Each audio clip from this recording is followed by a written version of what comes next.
Weapons, weapons, weapons. Where would comic book heroes be without weapons? Batman without his utility belt, his pants would fall down. Thor without his hammer, he'd be some hippie trying to get to Asgard. Spider-Man without his web shooters, he'd be a teenager trying to catch a bus. Tony Stark, Iron Man without his suit, he'd just be a regular playboy billionaire. You guys ready? Let's go.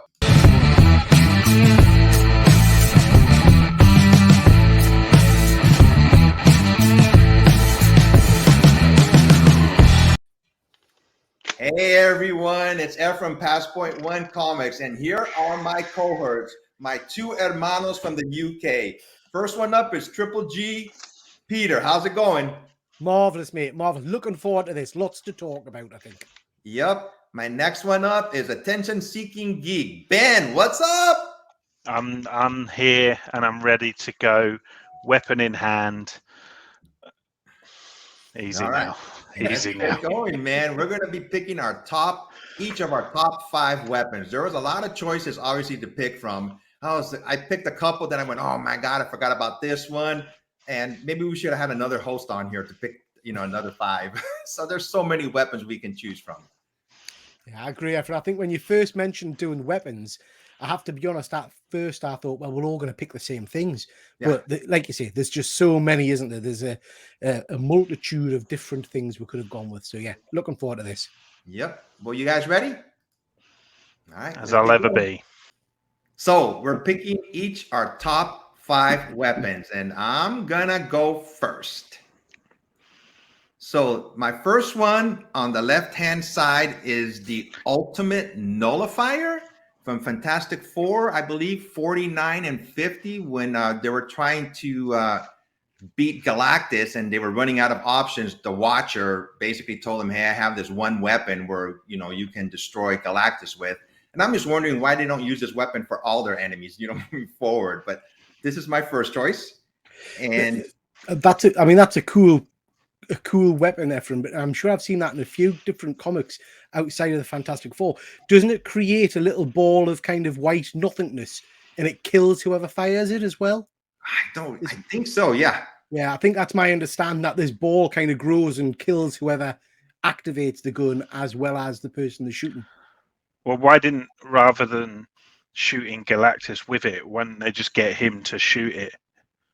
And then he would have died, and no good guys would have had to have died. Whatever he was shooting would have died. He could just get him to shoot in space or whatever into a cloud, and then he would have died, and not the person. Stupid.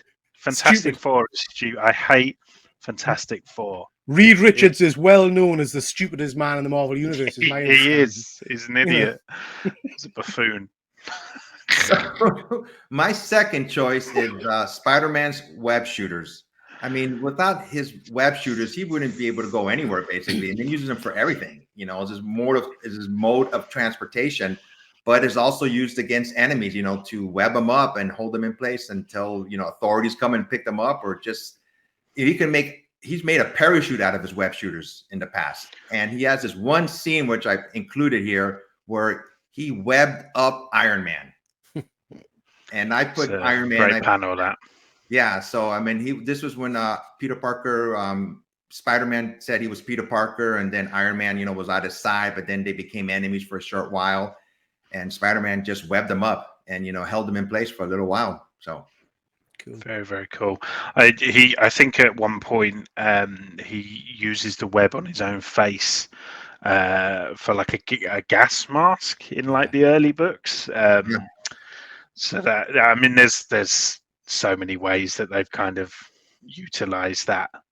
It's interesting, actually. I recently watched No Way Home with the wife, and I was like, when they do the whole, you can do that from your skin, and she was like, I don't get it. What is that? Not how he does it? And I said, no. I said, in the comics, it's a weapon. It's something that he creates. And I said, that's, for me, that when you take that away, you almost strip this massive plot device that shows us how clever Peter Parker is. Absolutely.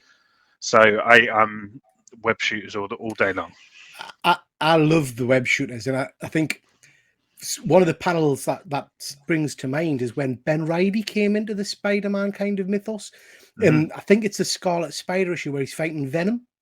And he uses impact weapon for the first time, where it's the little balls where they explode. And there's this beautiful panel of it exploding underneath the symbiote. Symbiote, is that how you say it? It might be in Newcastle, but underneath a symbiote. And it kind of explodes on his skin, but pushes the Venom costume out. And you can see it's just tremendous. It looks brilliant. You think Peter Parker, he's always down in his luck, out of money. He would mass produce the web shooter and just make some money off of it. Yeah, just hire a factory in China, just churn that out at a profit. Yeah, there you go. All right, who's next? Ooh, mine. What do you mean, oh dear? As it's expected, isn't it? There's going to be an 80s cartoon of some kind when Peter is doing a countdown. Whoa! Look at that. Huh? Is that as heavy as you made it look? You what? Is that as heavy as you made it look? It's very bloody heavy. Yeah, it's razor sharp. And it lights up and everything. I keep putting it through the ceiling as well, which is slightly off-putting. So yeah, my first pick is the Sword of Omens from the Thundercats cartoon. Tremendous sword. Whoever wields the Sword of Omens is the Lord of the Thundercats. It's very much like Excalibur in the Thundercats kind of mythology. Now, initially in the cartoon, it's used to do the things that you see, like sight beyond sight, where you can see whatever he's looking at through the hilt. And to obviously call the Thundercats, it starts off as a short dagger, and then extends. But actually, as the series goes on, it does pretty much anything he wants it to do. It can make him fly if he throws it. It comes back into his hand like Mjolnir. It can cut through anything. It absorbs energy and power. It's just a tremendous weapon, and it looks, I think, superb. If you like your swords and that kind of stuff, it really stands out. It was a hard pick for me between this and the Sword of Power from Masters of the Universe.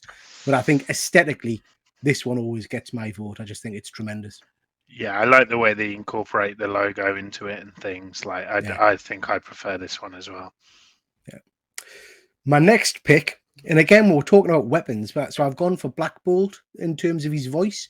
So it's a power that's used now and then, but I read Thanos Wins recently. I don't know if anybody's read that series. Absolutely amazing storyline.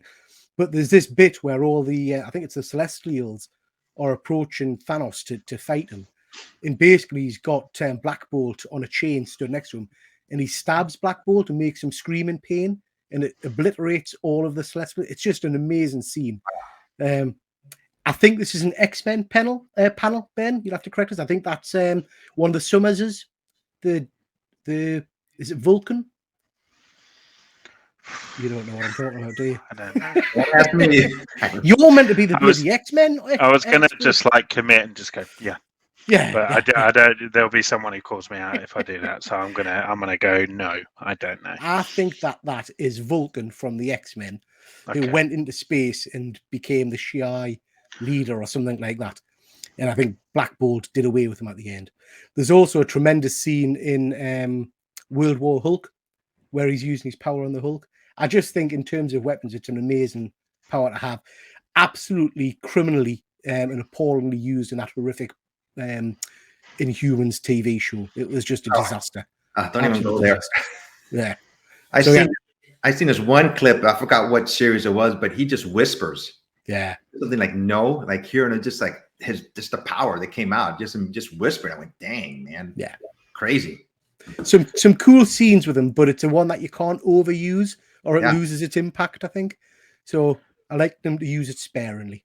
What do we reckon? Do we reckon he's sat on the Illuminati of Doctor Strange? You reckon? Well, same actor. I hope not. So there's lots of rumors about that, isn't there? But I don't think Marvel know that show sucked, don't they? So they know that nobody's going to be in the cinema going, "Oh, get in! Look, it's Black Bolt from that great show." So it feels like a strange step. I do wonder if they'll go a little bit more meta, and you'll see him in a scene and get bumped off as a nod to the fans to say, we recognise he was naff. Yeah. I wonder what would happen if he just sneezes. Yeah. It depends. It depends if he says "bless me" or not. After. All right, let's go on to the next one. Okay. Yes. So, adamantium is what this image represents. It's from the recent kind of death of Wolverine run, and basically kind of coated himself in it, and then it solidifies basically if it's not at a certain temperature and stuff. So adamantium first appeared in Marvel Comics in Avengers 66. So it's basically a fictional metal alloy, and created by Roy Thomas. Of course, the most famous kind of use of it is in Wolverine. It is coating his kind of skeleton basically in the stuff as part of the Weapon X program. Some other cool uses that I've wrote down actually: Ultron's outer shell, Cap's second shield, which I didn't know that. Apparently, his second shield in the books was an adamantium one. Is it not a Vibranium? adamantium and vibranium hybrid? So it's kind of is it a bit of blend? Is it like a Hovis best of both? It is. Yeah, exactly that, that's- Ben. In fact, it says Hovis on the back if you turn it over. That's for our British viewers. That joke. It's a bread, basically. Ephraim, best of both. X-23, Sabretooth, Lady Destruction. Obviously, all the Weapon X type characters. But yeah, apparently it's bonded at 1,500 degrees Fahrenheit. If ever you were going to attempt that at home, that's the temperature it needs to be, guys. I'm here to educate. That's the same temperature in Ephraim's backyard, I understand. I think adamantium's a tremendous pick, Ben. But yeah. I was going to ask, do you think it's overused now? Because there seems to be an awful lot of characters that have got. Was it mentioned in the recent Punisher book as well that there was a load of adamantium rounds, I think, on storage and things? Yeah, but there's about 5 different versions of it now as well. There's like Adamantium 2 and Shabba Lampion, and they just kind of put variations on it. It's I think it's lost. I mean, it was unique, wasn't it, when it was just Wolverine who had it kind of utilized, and then I think when you start getting to the point where like Sabretooth's fingernails are laced with it, and you've got Lady Deathstrike and X-23 and stuff. I agree. I don't think it's as special anymore. When I first saw your pick, I thought it was Silver Surfer melting. So I was like, what is this? Just leave Silver Surfer out in the sun for too long, and that's what happens. Poor bloke. Okay, so my next choice is the Phantom Zone projector. Which will be a surprise for people that know me and know my disdain for Superman. But this first appeared in Adventure Comics 283. And basically what it does is it transports the person that you aim it to over to the Phantom Zone, which is like a kind of purgatory realm, timeless dimension of kind of nothingness, I guess. Jor-El apparently created it, but the reason I picked it, we've obviously got an image from the comic book here. The reason I picked it is the Lego Batman movie. Let's be honest. What a masterpiece that is. Like when I sit there and I'm like, oh, the Batman, one of the greatest Batman films of all time, and then I'm like, oh, but Lego Batman movie. Have you seen that one, Ephraim? Yes. Yeah, I love that movie. Yep, the Lego Batman. Good. Yeah, so good. Yep. I have to say, I forgot, because it's a while since I've seen it. I forgot that's where all the villains come from, isn't it? Yeah, and then so you get like Voldemort. Yeah, and like the Wicked Witch of the West, Gremlins. Oh, it's just hilarious. So good.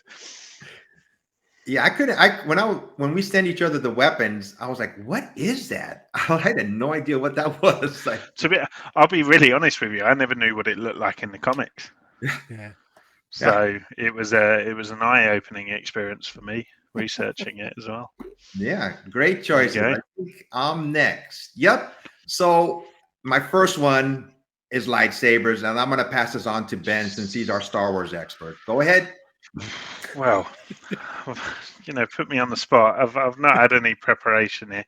Yeah, I mean, lightsabers. We all know and love them. Of course, you kind of have the iconic colors of like green and blue, predominantly. That represent the light side of the Force, and then you get the red saber to represent the dark side of the Force.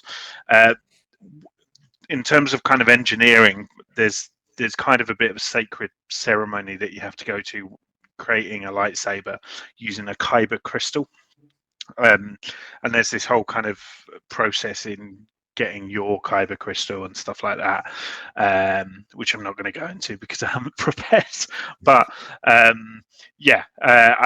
got to say as well, I'll be interested to know your favorite sabers, because over time, and obviously as we've got prequels and sequels and spin-offs and whatnot, we've seen various designs now, from kind of Count Dooku's kind of limp saber to obviously Darth Maul's kind of dual blade and things like that. So what is your favorite lightsaber, guys? Mine favorite color is purple, so for me has to be the Mace Windu purple saber.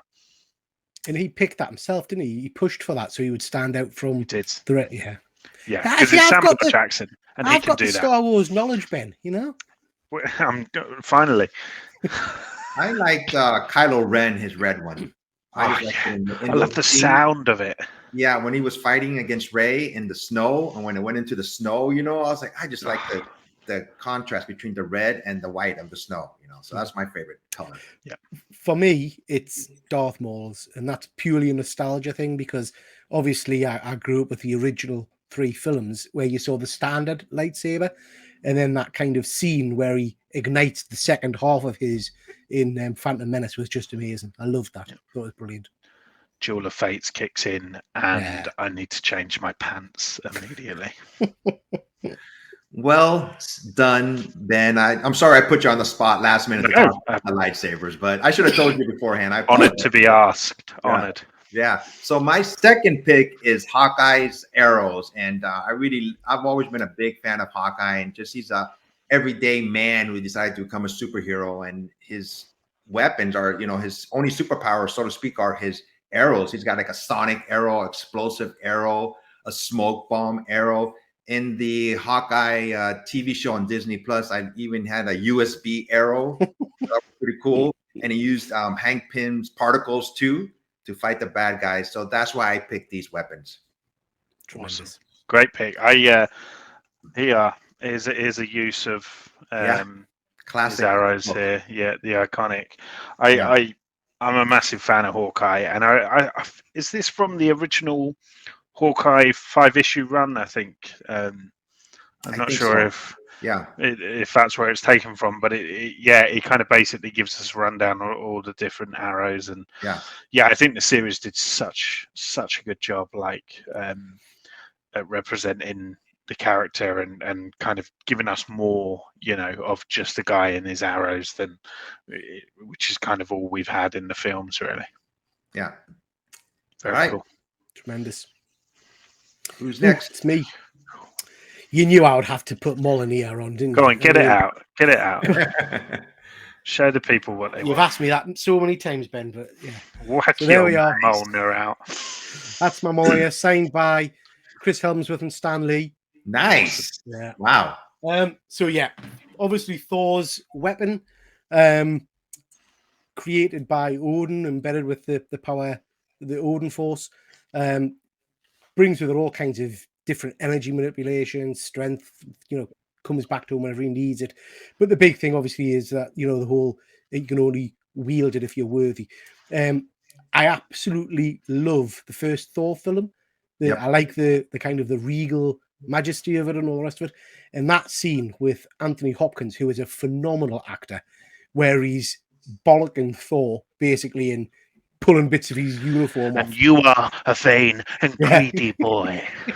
Exactly, that scene. And then when he whispers into the hammer and casts it, just tremendous. The power of Thor. Exactly. That for me was everything I'd been wanting to see in a Thor kind of movie. And I just love the hammer. And more recently, it's taken on a bit more of a life of its own. It's it's developed well in the comics now. So yeah, just a tremendous weapon. Are you up to date? No, I'm not. I'm not up to date. I'm waiting to get some of the Okay. collected editions, but I do know. Yeah, I know won't spoil what's happened. anything, and I won't spoil anything for anyone watching. But all I will say is that sentence there about Peter saying it's taken on a life of its own. Oh It yes, really has. Yeah. it really has. In the recent issues. So yeah, worth picking up.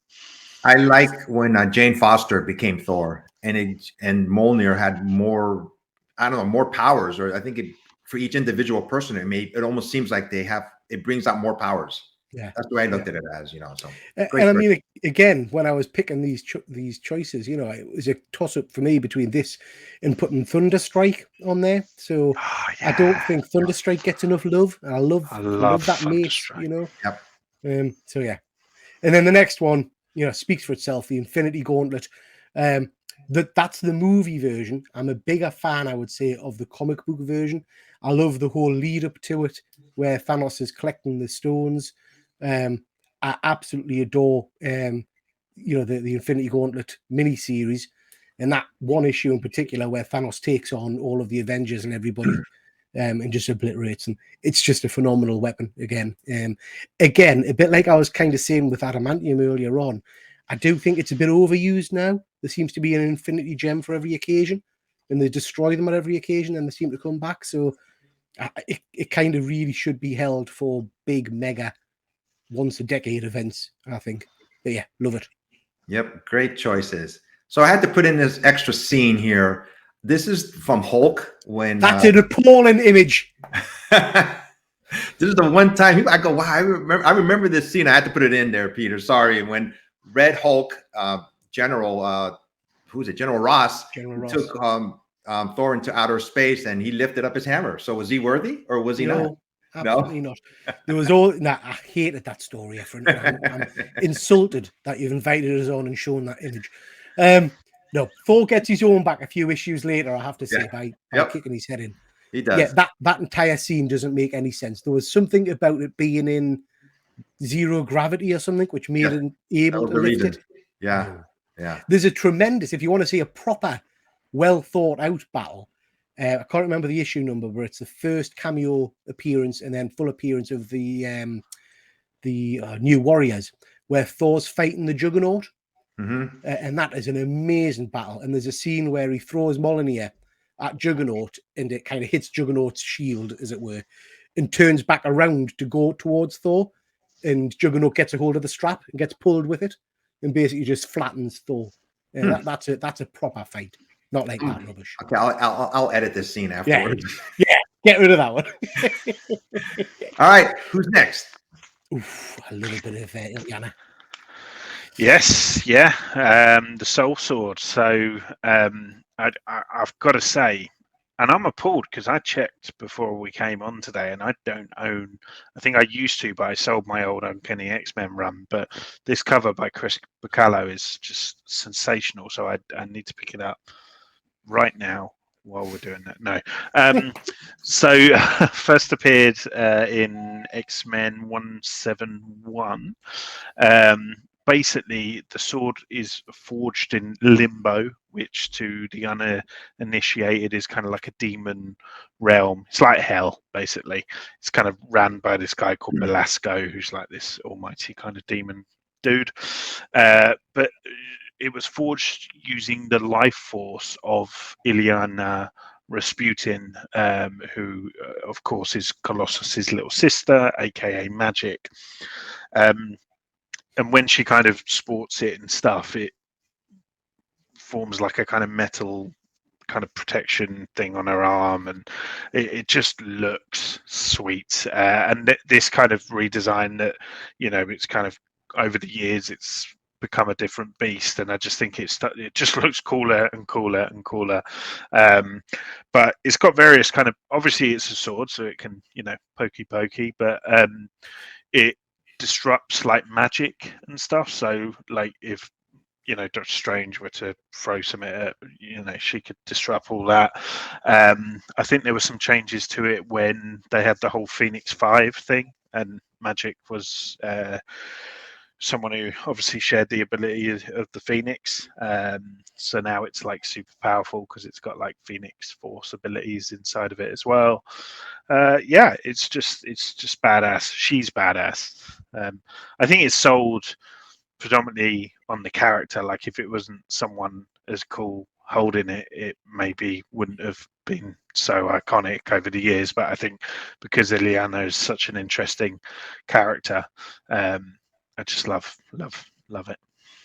I forget. Does she always have it with her, or she doesn't pull it out of limbo or anything, right? Pulls it. She can like summon it Oh, she does. sort of thing. Yeah. Okay. So I'm again a little bit out of touch with this version of Ileana.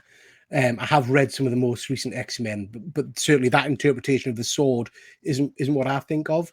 So I was reading New Mutants when she was going through some tremendous what do you call it? When all the demons came, is it Inferno? Yeah.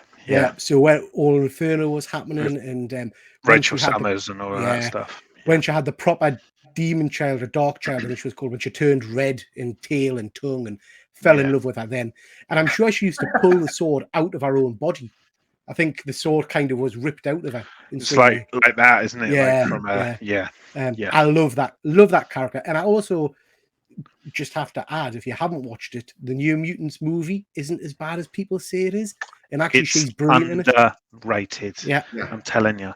Yeah. Like, if they had saved that New Mutants film, and I know they already saved it by like 3 years, it was so delayed, it was ridiculous. But if they had saved it and used that as a reboot for the X-Men, under the kind of Disney lens and brightened it up a little bit, I honestly think it could have been, received in very different ways. Maybe they'll bring the actress. Maybe they'll bring her. She was a really good actress for that. She was role. excellent. Yep. Oh, the whole, like, because I love me some Cannonball, and I just like that the version of Sam Guthrie was just so true. And we got a demon bear, like, they put everything in there. It was fantastic. Yeah. Anyway, my second one here on the screen is, it's not Ash Williams, it's what's on Ash Williams' hand, or stump, I should say. And that is his iconic chainsaw. So, of course, the kind of first appearance of the chainsaw is technically from the films, and then it's been translated over the years into the comics. So, in the films, the Evil Dead films, he's like listening to a recording of who's the guy, Professor Noby, who used to kind of own the cabin, and he's like educating him about all the deadites and things like that, and he's like, oh, you have to dismember them or whatever, and so he gets the chainsaw. Anyway, watch those films if you haven't, because they're mental in the best kind of way. But eventually down the line, he has to chop his hand off to kind of stop like a deadite infection thing, and the chainsaw, of course, gets fixed onto the stump, and he uses it as a weapon, and it's just amazing.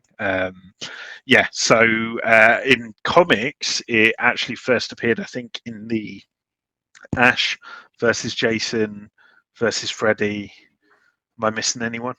Versus Chucky versus Ghostface. No, comics, and then there's like a few Evil Dead titles now, like Evil Dead 1978 or 5 or something like that. I love the franchise. I love Bruce Campbell, and I love the ridiculous kind of imagery of a chainsaw attached to a man's arm. Classic. All right, let's get to our last picks. All right, I'm up first. I had to put in Captain America's shield there. I just had to.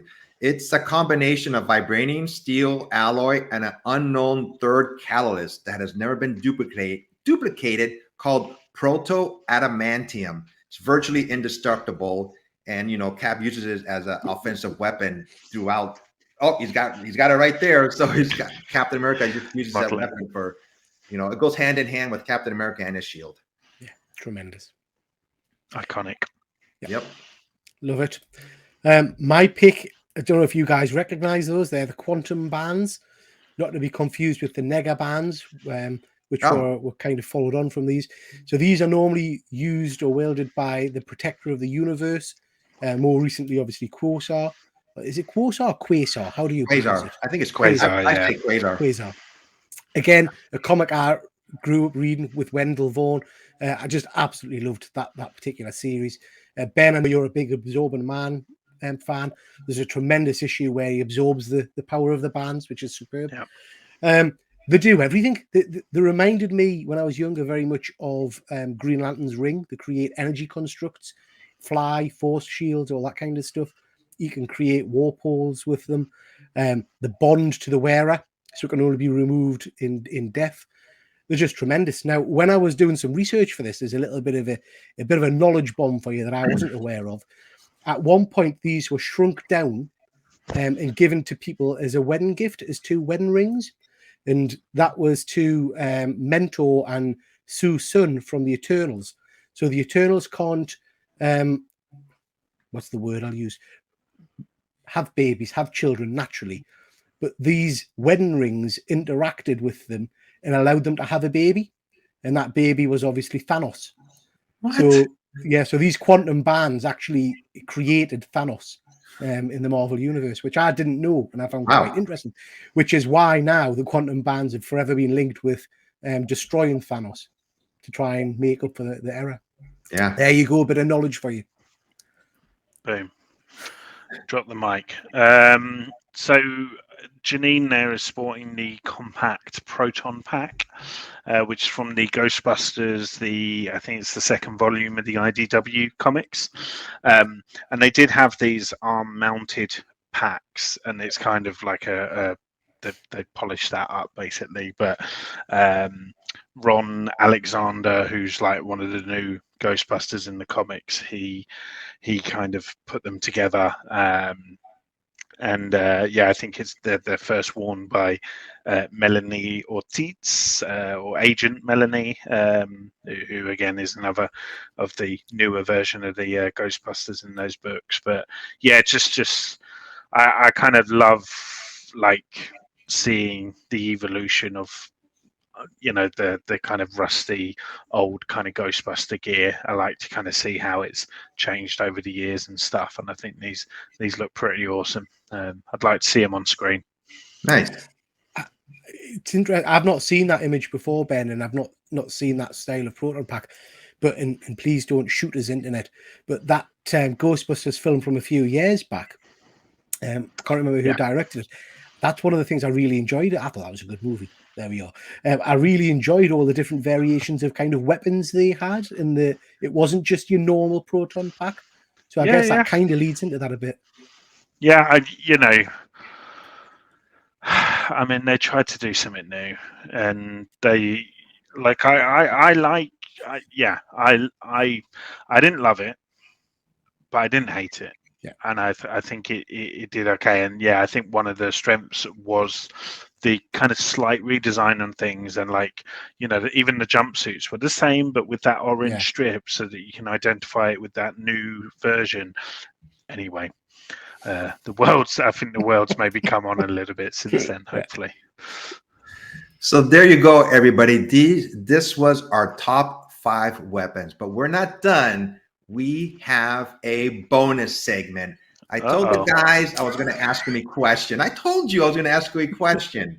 So you didn't tell me what the question was, but I didn't tell you what the question was. It's an easy question. It's a question that's been going on for decades. You guys ready? All right, here we go. Who would win between Superman and Hulk? Well, I can tell you Ben's answer straight away. Is it? No, because that's who I want to win. It's a difference between one and actually. I mean, I guess it's. I'm just trying to think how. It's easy. It's easy. I'll go first, Ben. Let you think. It's easy, Efren. It's Superman. Yep. I agree. Hulk is incredibly strong and all the rest of it. We've seen Superman fight incredibly strong people. But for me, when it comes down to these kind of battles, you've got to kind of switch into power sets. Superman's just got so much more, and he can just, let's be honest, Superman can pick anybody up and chuck them in the sun. You know, you don't get away from that. So I'm sure it would be a hard battle. Then why doesn't he do it more often, Peter? Because he's a nice guy, Ben. He's a nice boring. guy. He's a boring guy. But yeah, if it came down to it, I think Superman would. Now would I'm win. talking about Angry Hulk, and I think Superman, his intellect would win at the end. Also, Yeah. he would just outsmart him. You Yeah. know, so that's my choice. Ben. Yeah, unfortunately, I think I agree with you both. I kind of in my head, I was like, "Oh no, but wouldn't that just make him angrier and angrier and stronger?" Now, I think Superman would, as you say, he could literally just fly up and just, chuck him. And One of there'd be a new there'd be a new Planet Hulk story if he did Yeah. that. But yeah, one of the best Superman scenes that I can think of in recent memory was from the old Justice League Unlimited cartoon. Did you guys watch that one? Yes. And it's the one where I think Darkseid invades Earth and he's fighting Superman, and then Superman basically stands in front of him and says, "What we've got here is a rare opportunity where I don't have to hold back because you can take it, can't you, big guy?" And then he literally just bats him around the world, and it's Oh. just phenomenal, absolutely phenomenal. Yeah, Yeah. so I just want to throw one more little question in there for you guys. I thought, why not? Yeah, it's a good settle one. it once and for all. And we're all in agreement. We Yeah. all agreed. Yeah. pains me. So once again, this was our top 5 weapons. Guys, you want to say what's coming up for you on your YouTube channels or Instagram? Now's your chance. Peter. I'll go first. So I've got my twice weekly videos, one toy unboxing and one comic unboxing a week. I've also got some live shows that I do with a number of people, including Ben. So we've got What If Teenage Mutant Ninja Turtles coming up, and we've got Boys and the Toys coming up as well. So lots going on as usual. Yeah, for me, it's similar sort of stuff. Lots of unboxings, mainly kind of 1/6 scale stuff is what I'm collecting at the moment. Although I'm kind of getting to a point where I'm nearly done, he says. Reviews as well. So there's a couple of kind of movie reviews and TV show reviews over on my channel as well. So check that out. So I think I'm going to be doing a CBCS unboxing. I finally got my comic books, and I have about 17 books that just came in this last week. So I'm going to be doing that, and my usual stuff. I'll be on Instagram posting pictures all the time, also. So until next time, everybody, we're going to pick another top 5. We got to think what we're going to choose, right? So everybody, be safe and take care. Bye. Bye now. Bye bye.